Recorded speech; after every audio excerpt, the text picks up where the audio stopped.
नमस्कार दोस्तों, sunrise maths point online platform पर आपका स्वागत है। दोस्तों, हमने शुरू कर दिया था मैट्रिक्स और मैट्रिक्स के अंदर हम पढ़ रहे थे प्रतिलोम मैट्रिक्स के बारे में चर्चा करी थी पिछली क्लास में। कोई भी मैट्रिक्स जो उसका इन्वर्स कैसे निकालते हैं वो हमने पढ़ा था। और यानी हमारा टॉपिक तो ये था कि इन्वर्सिबल मैट्रिक्स यानी व्युत्क्रमणीय आयु क्या होता है, ये हमने पिछली क्लास में पढ़ा था। एक बार फिर इसको थोड़ा सा रिवाइज करते हैं कि कोई भी मैट्रिक्स अगर उसका इन्वर्स एग्जिस्ट करता है तो वो मैट्रिक्स इन्वर्सिबल मैट्रिक्स होगी। कोई भी मैट्रिक्स अगर उसका इन्वर्स एग्जिस्ट करता है यानी उसका इन्वर्स हम ज्ञात कर सकते हैं तो वो मैट्रिक्स जो वो इन्वर्सिबल मैट्रिक्स होगी। और इन्वर्सिबल होने के लिए कंडीशन थी कि कोई भी मैट्रिक्स जो है वो इन्वर्सिबल मैट्रिक्स होगी। कोई मैट्रिक्स ए है वो इन्वर्सिबल मैट्रिक्स होगी यदि इस मैट्रिक्स से और निर्मित डिटर्मिनेंट का मान अगर निकालें और वो डज नॉट इक्वल टू 0 आए। यानी कोई मैट्रिक्स ए है, उससे हमने एक सारणी बनाई, उस मैट्रिक्स से हमने एक सारणी बनाई और उस सारणी का मान निकाला। अगर वो मान नॉन जीरो आ रहा है, जीरो नहीं आ रहा है, चाहे प्लस में आए चाहे माइनस में, उसे कोई फर्क नहीं पड़ेगा, लेकिन जीरो नहीं आ रहा है तो उस स्थिति में उस मैट्रिक्स का इन्वर्स एग्जिस्ट करेगा। हमें इन्वर्स हम निकाल पाएंगे। ठीक है, तो जिस मैट्रिक्स का इन्वर्स एग्जिस्ट करता है वो मैट्रिक्स वो इन्वर्सिबल मैट्रिक्स होगी। और इन्वर्सिबल होने के लिए कंडीशन क्या होगी कि कोई भी मैट्रिक्स इन्वर्सिबल मैट्रिक्स होगी यदि डिटर्मिनेंट ए का मान डज नॉट इक्वल टू 0। ठीक है, अब पिछली क्लास में हमने कोई भी मैट्रिक्स है उसका इन्वर्स मैट्रिक्स निकालने के लिए हमने पढ़ा था कि प्रारंभिक रूपांतरों का प्रयोग करके और हम किसी भी मैट्रिक्स का इन्वर्स कैसे ज्ञात कर सकते हैं। ठीक है, संभावना परसेंट आने की कोई संभावना ही नहीं है क्योंकि प्रेजेंट टाइम में सिलेबस में नहीं है। फिर भी सिलेबस से पिछले 5-4 सालों से हम देख रहे हैं कि सिलेबस को 20 टाइम में थोड़ा सा तोड़-फोड़ कर रहे हैं। तो हो सकता है कि 12th क्लास का जो सिलेबस है उसको काफ़ी कम कर रखा है, तो हो सकता है कि बढ़ा दें। ठीक है, तो ये टॉपिक पहले था, हो सकता है वही का वही सिलेबस दोबारा कर दें। तो ये इसीलिए मैंने ये क्वेश्चन करवा दिया, 2 क्वेश्चन करवाया मैंने। ठीक है, और बाकी प्रारंभ में और पिछली क्लास में प्रारंभ में हमने इन्वर्स मैट्रिक्स के बारे में कुछ कंडीशन थी वो चीज़ें हमने पढ़ी थी। सारणी का मान हमने निकालना सीखा था क्योंकि सारणी इन्वर्स जब हम निकालेंगे तो हमें सारणी की जरूरत पड़ेगी। अब देखिए, आज जो हम पढ़ रहे हैं ये टॉपिक अगर कोई स्टूडेंट कंपटीशन के लिहाज से पढ़ रहा है तो उसको इसी तरीके से क्रम में पढ़ना है। मैट्रिक्स पढ़ लिया, फिर प्रतिलोम मैट्रिक्स को कंप्लीट करें। ठीक है, और उसमें थोड़ी सी जानकारी सारणी की हमने ले ली जितनी चाहिए थी। ये टॉपिक जो आज मैं पढ़ा रहा हूँ इसमें उप सारणिक और सेकंड, ये जो अपनी एक्सरसाइज 4.4 यानी कि सारणी के अंदर अपनी जो 4th एक्सरसाइज है वो डिटर्मिनेंट है। ठीक है, उस डिटर्मिनेंट्स में जो 4.4 एक्सरसाइज है उसमें चीज दे रखी है। ठीक है, तो आज अगर हम जो पढ़ रहे हैं ये 12th क्लास के हिसाब से देखें तो ये होगी अपनी 4.4 एक्सरसाइज। ठीक है, और कंपटीशन के लिहाज से तो हमें उसको पढ़ना ही है तो उसको इसी क्रम में पढ़ना है। ठीक है, अच्छा, ये 4.4 में क्यों डाल दी? क्योंकि इसमें सारणी के मान की जरूरत पड़ रही थी, सारणी निकालने की जरूरत पड़ रही थी, तो इसलिए वह सारणी इसमें डाल दिया इसको। ठीक है, और वैसे भी देखो उप सारणिक लिखा हुआ है तो यह तो सारणी की। ठीक है, तो ये चीज जो है इसलिए इसमें डाल दिया। लेकिन अपने को क्या है कि हम पढ़ रहे हैं व्युत्क्रमणीय मैट्रिक्स और इन्वर्स निकालना हम सीखेंगे, अभी इन्वर्स निकालना सीखेंगे तो उसमें हमें जरूरत पड़ेगी इनकी, उप सारणिक है, सेकंड, सबकी जरूरत पड़ेगी। ठीक है, तो जो एक तरीका पहला हमने उसका जो सीखा था वो तो उसमें तो किसी जरूरत नहीं थी, सीधा मैट्रिक्स का इन्वर्स निकालना हम मैट्रिक्स की सहायता से कर रहे थे। लेकिन अब जो मैट्रिक्स का इन्वर्स निकालेंगे तो हमें डिटर्मिनेंट की जरूरत पड़ेगी और वो उसमें एक आएगा एडजॉइंट। ठीक है, सेकंड जिसको हम कहेंगे, तो वो सब निकालेंगे तो हमें सारणिक और उप सारणिक सबकी जरूरत पड़ेगी। ठीक है, तो आज करते हैं अपना आज का टॉपिक, और आज का टॉपिक जो अपना है उप सारणिक। देखो, जैसे मान लो कि अब मैं कोई एक सारणिक दे रखी है, सारणिक जो है ना उसको हम डिटर्मिनेंट इस डेल्टा से डिनोट करेंगे। कोई भी सारणिक होगी उसको हम इससे डिनोट करेंगे। ठीक है, अब देखो जैसे इसमें मैं 3x3 की सारणिक लिख रहा हूँ। अच्छा, सारणिक जो है ना वो हमेशा क्या होती है, एक वर्ग मैट्रिक्स से निर्मित एक संख्या होती है। ठीक है ना, वर्ग मैट्रिक्स जो है उसी से सारणी बनेगी, यानी सारणी के अंदर रो और कॉलम हमेशा बराबर आते हैं। क्योंकि मैट्रिक्स जो है ना, मैट्रिक्स अगर जैसे मान लो ये हो 1 2 3 ये है। ठीक है, तो डिटर्मिनेंट ए जो है ना उसको हम 1 2 3 ऐसे नहीं लिख सकते, 1 2 3 ये नहीं लिख सकते। ठीक है ना, ये मतलब कोई भी आपकी जो स्क्वायर मैट्रिक्स है उसी से जो है वो सारणी बनेगी। ठीक है, बाकी सारणी नहीं बनेगी। तो ये पिछली क्लास में हमने थोड़ी सी चर्चा करी थी इसमें। अच्छा, अब देखो जैसे मान लो कि हमारे पास सारणिक है जिसमें एलिमेंट है 1 2 3 4 5 6 7 8 और 9, ये कोई सारणिक है। ठीक है, इस सारणिक में पहली बात तो करते हैं उपसारणिक। उपसारणिक का मतलब क्या होगा कि जैसे मान लो हमारे पास ए आई जे इस सारणिक के कोई भी सारणिक थी, उस सारणिक का कोई एलिमेंट है, ए आई जे सारणिक का कोई एलिमेंट है। आई जे का मतलब ये हुआ कि आई विद रो है और जे वो कॉलम का एलिमेंट है कोई। ठीक है, अगर इसका सारणिक निकालें का सारणिक, और वो सारणिक जो है ना उसको हम इस एम आई जे लिखेंगे, माइनर एम आई जे। ठीक है, कैपिटल एम आई जे से उसको लिखेंगे। ठीक है, और फिर वो क्या लिखा जाएगा कि जो आई और जे, जो आई व तो रो और जे व कॉलम, इसको छोड़ दें। आई व जे, आई व रो या आई वी पंक्ति तथा जेवे कॉलम या स्तंभ को छोड़कर शेष अवयव से बनी सारणिक, शेष अवयवों से बनी सारणिक जो है ना, शेष अवयव से बनी सारणिक जो होगी वो क्या होगी, इस ए आई जी का उपसारणिक होगी।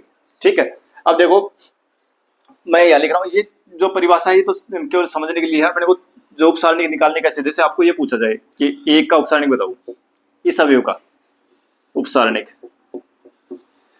तो क्या होगा, एक का उपसारणिक क्या होगा, देखो एक इसका निकाल रहे ना, तो ये जिस रो में है उसको छोड़ दो और जिस कॉलम में उसको छोड़ दो, ये आ जाएगा 5 6 8 और 9। ये रो छोड़ दी, ये कॉलम छोड़ दिया, कर लो इसको सोल्व। 9 पंजे 45 माइनस 48 बराबर माइनस का 3। तो एक का उपसारणिक कितना हो गया, -3 हो गया।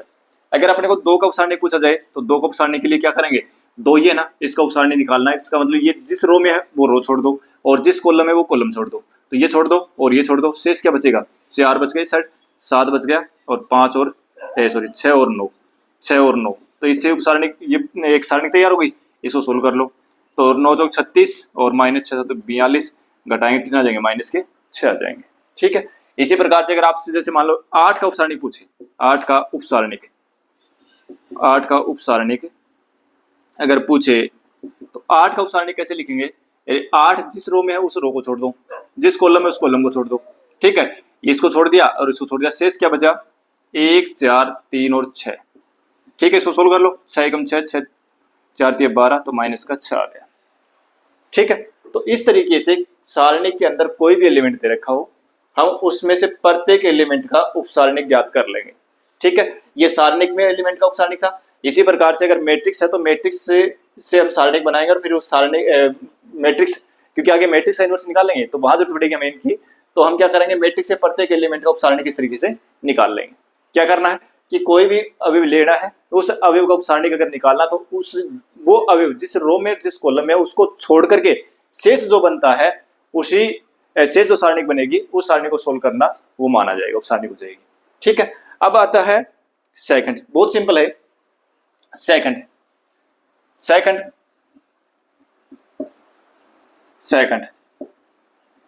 जिसको अपन यहां अपनी बुक में शायद कैपिटल ए से लिखा हुआ है, ए आई जे। ठीक है ना, ए आई जे ये लिखा होगा, या हो सकता है कि एफ आई जे या एफ आई जे ये भी लिखा हो सकता है। ठीक है, कोई भी ए आई जे मतलब ये कोई एलिमेंट है ए आई जे और इसका कोफैक्टर एफ आई जे है, वो कैसे लिखा जाएगा, वो उसका जो मान आएगा वो क्या होगा, -1 की power i plus J into M I J. मतलब जो भी आपका एलिमेंट है ए आई जे का अगर हम कोफैक्टर लिखें तो ए आई जे का कोफैक्टर क्या होगा, ए आई जे का कोफैक्टर होगा एफ आई जे, और क्या होगा वो -1 की power i plus J into M I J. M I J मतलब ए आई जे का जो ये जो एलिमेंट है, इस एलिमेंट का उपसारणिक है। ठीक है, तो ये चीज अपने को ध्यान रखनी है। ठीक है, अगर ये इनका योग i प्लस जे का योग सम आ रहा है तब तो ये पॉजिटिव हो जाएगा, अगर विषम आ रहा है तो ये नेगेटिव हो जाएगा। ठीक है, अब देखो हम जो अपनी एक्सरसाइज 4.4 है ना, उसी में और देखो एक्सरसाइज 4.4 है, उसमें पूरे में ये दे रखा है। एक्सरसाइज 4.4 जो है ना, उसमें केवल उपसारणिक और सेकंड की बात कर रहा है। ठीक है। अच्छा, एक चीज और है देखो, और ये अपने को ठीक है याद रहनी चाहिए ये चीज। देखो जैसे मान लो कि हमें एक सारणिक दे दी, ये कोई हमें सारणिक दे दी, उसके एलिमेंट दे दिए A11 A12 A13 A21 A22 A23 A31 A32 और A33, ये कोई सारणी दे दी। ठीक है। और इस सारणी का मान निकालना अपने को। तो सारणी का मान निकालना तो हमने पिछली क्लास में सीखा था कि भाई ये एलिमेंट लिखो। पिछली क्लास में हमने सारणी का मान निकालना सीखा था, 2/2 की भी निकाली थी, 3/3 की सारणी का मान भी निकाला था। ठीक है। अब निकाल सकते हैं कोई भी। इसमें जो पिछली क्लास में हमने सीखा था वो केवल एक बेसिक तरीका था, उसमें यही सीखा था कि पहले ये लिखो A11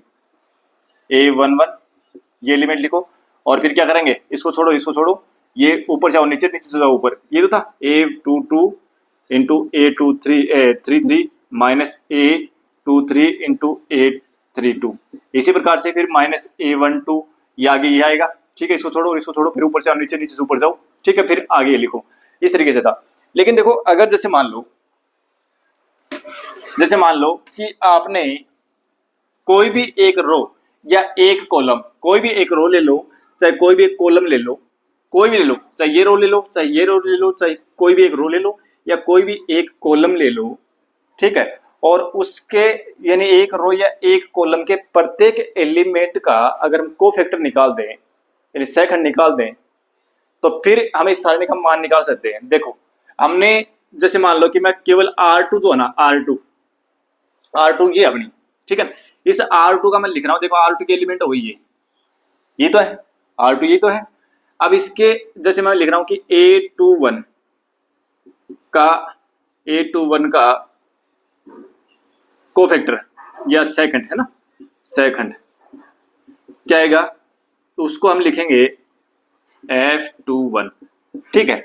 और कुछ भी आए वो कुछ भी आएगा, उसका निकालना अपन जानते हैं, 21 है, मतलब ये कोई एलिमेंट था, इसका सेकंड ही हो गया।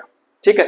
इसी प्रकार से A22 का सेकंड जो है ना, इसका वो F22 गया। इसका मान निकालेंगे हम, निकालने का तरीका मैंने बताया था, क्या था कि इसका जो अगर मान निकाले तो वो क्या आएगा, -1 की पावर 2 + 1 और M21, ये तो होता है जहाँ M21 क्या है, उपसारणिक। ठीक है। इसी प्रकार से आपने A23 और इसका सेकंड निकाला तो F23 आ गया, निकाल दिया। मतलब हमारे पास देखो हमारा इंटरेस्ट किस चीज में है कि कोई भी एक रो या एक कॉलम, कोई भी एक रो या एक कॉलम के आप सेकंड निकाल लो। ठीक है ना। सेकंड निकालने के बाद में अगर आप उस रो या उस कॉलम के एलिमेंट को और उसके संगत सेकंड को अगर गुणा करके और उनका योग कर दोगे तो हमेशा सारणी का मान आएगा। देखो A21 इसका सेकंड क्या था, F21 प्लस A22 और इसका सेकंड क्या था, F22 प्लस A23 और F23। इसका अगर हम मान निकालें तो वो हमेशा एक सारणी का, सारणी की जो भी आपके पास सारणी दे रखी है सारणी का मान आएगा। ठीक है। तो सारणी का मान निकालने का तरीका क्या हो गया कि कोई भी एक आपको अगर कोई भी रो या कोई भी कॉलम के एलिमेंट और उसके संगत अवयवों के सेकंड, कोई भी पंक्ति या स्तंभ के अवयवों को उसके संगत सेकंडों से गुणनफल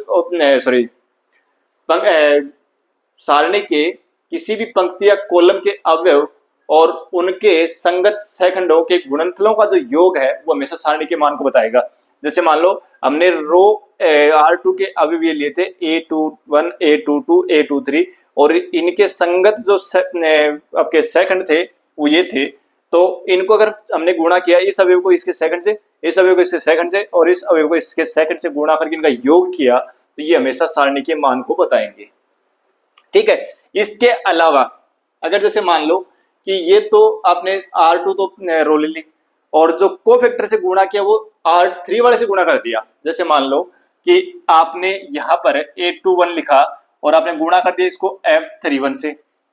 ठीक है। इसी प्रकार से इसको F32 से गुणा कर दिया, इसको कर दिया F33 से। मतलब कि आपने अवयव तो लिए हैं कौन से, R2 के, और जो कोफैक्टर ले लिए वो कौन से हो गए, R3 के अवयवों के आपने ले लिए कोफैक्टर सेकंड ले लिए। ठीक है, अगर इनका गुणा करके योग करोगे ना तो वो हमेशा जीरो आएगा, ये हमेशा क्या आएगा, जीरो आएगा। तो ये चीज अपने को याद रखनी है। अब ये क्यों याद रखनी है, क्योंकि ऑब्जेक्टिव टाइप पर्सन में क्या करता है कि आपको कोई भी प्रकार की सारणी देगा और फिर कहेगा कि इनमें से कौन सा कथन सत्य है। ठीक है, तो फिर उसमें या आपसे ये कहे कि कथन सत्य करो आगे और आपसे केवल ये चीजें दे दे, ठीक है, और फिर आपसे कहे कि इस सारणी का मान बताओ कितना होगा। तो सारणी का मान बताने के लिए जो भी आपको रो या कॉलम उनके आगे और उनके संगत सह-खंडों के गुणनफलों का योग कर देंगे ना तो वो सारणी के मान को बताएगा, बाकी जीरो होगा। ठीक है, जैसे आपने ये अवयव लिखे थे और ये आपने इसके R2 के तो अवयव लिखे और R3 के सेकंड लिखे, उनके गुणनफलों का जो योग है वो जीरो आएगा। इसी प्रकार से चाहिए अवयव कोई भी एक रो के दूसरे रो के एक रो के अवयव को दूसरी रो के अवयवों के सेकंडों के गुणनफलों का योग हमेशा जीरो आएगा। ठीक है, तो ये एक पर्सन आपका इस बुक में दे रखा है, तो ये थोड़ा सा अपने को ध्यान रखना है। ठीक है, अब देखो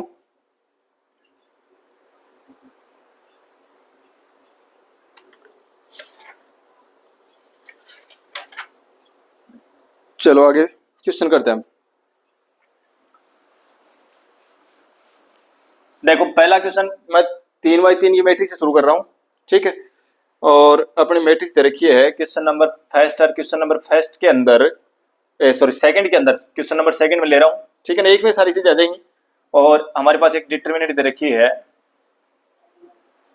1 0 4 3 5 -1 0 1 और 2 ये दे रखी है। ठीक है, और इस सारणी का अपने को क्या करा है, उप सारणिक और सेकंड याद रखो, पहले उप सारणी निकालते हैं फिर सेकंड निकालेंगे। देखो 1 का उप सारणिक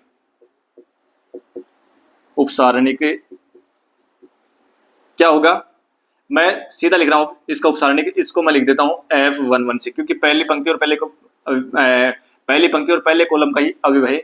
और इसको लिखेंगे, इसको छोड़ो तो 5 -1 1 2 कितना जाएगा, 5 दूनी 10 और -1 तो प्लस का 1 बराबर 11 आ गया। ठीक है, इसी प्रकार से 0 का उपसारणिक M12 क्या जाएगा।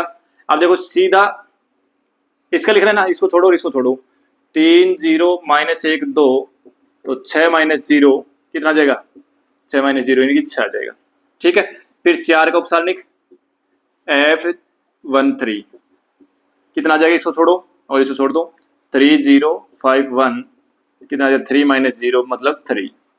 फिर इसका लिखो 3 का उपसारणिक, 3 कौन है, M21 दूसरी रो और पहले कॉलम का अवयव।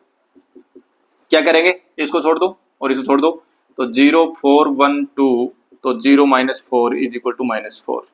फिर 5 का उपसारणिक लिखो F23 सॉरी 22 कितना आ जाएगा, इसको छोड़ो और इसको छोड़ो 1 0 4 2 तो 2 -0 इज इक्वल टू 2।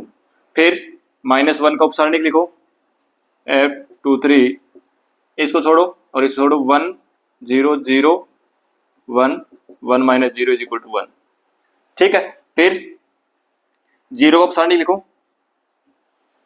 F31 इसको छोड़ो तो 0 5 4 -1 इज इक्वल टू कितना आ जाएगा, ऊपर जाओ नीचे जाओ ऊपर तो 0 -20 बराबर -20।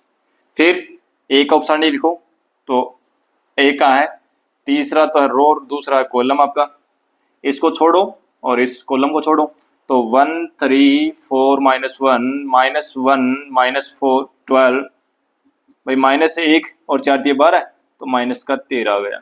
फिर 2 का उपसारणिक लिखो तो F33 इज इक्वल टू, इसको छोड़ो और इसको छोड़ो तो 1 3 0 5 तो 5 -0 इज इक्वल टू 5। ठीक है, ये आगे सारे उपसारणिक सभी अवयवों के उपसारणिक लिख दिए। ठीक है ना, इसी तरीके से लिखना है अपने को। अब अगर आपसे पूछे तो देखो, अब मैं लिख रहा हूं इसी में आगे से लिख देता हूं। अगर आपसे पूछे कि इनके प्रत्येक अवयव सेकंड भी लिखने ना, तो पहले 1 का सेकंड ठीक है, 1 का सेकंड। अगर इसको हम क्या कैसे लिखेंगे, सेकंड को हम लिख देते हैं 1 F से डिनोट कर देते हैं तो F11। ठीक है, अब देखना क्या होगा, -1 की पावर 1 + 1 और M11। ठीक है, -1 की घात सम होगी तो हो जाएगा प्लस का 1, और m11 का मान कितना है 11 है, सीधा 11 लिख दो, ये तो हो गया 11। इसी प्रकार से 0 का सेकंड सभी का इसी तरीके से लिखेंगे f12। भाई 0 कौन सा है, पहली तो पंक्ति है दूसरा कॉलम है, तो पहली पंक्ति दूसरा कॉलम का अवयव है, इसका हम सेकंड लिख रहे हैं, तो सेकंड लिखने के लिए क्या करेंगे, -1 की घात 1 + 2 इनका योग करके लिख दो ऊपर, और m12। अब m12 का मान कितना है 6 है ना, ये 6 लिख दो, और ये माइनस आएगा तो माइनस के 6 आ जाएंगे, ठीक है। फिर 4, इसका सेकंड लिखो f13।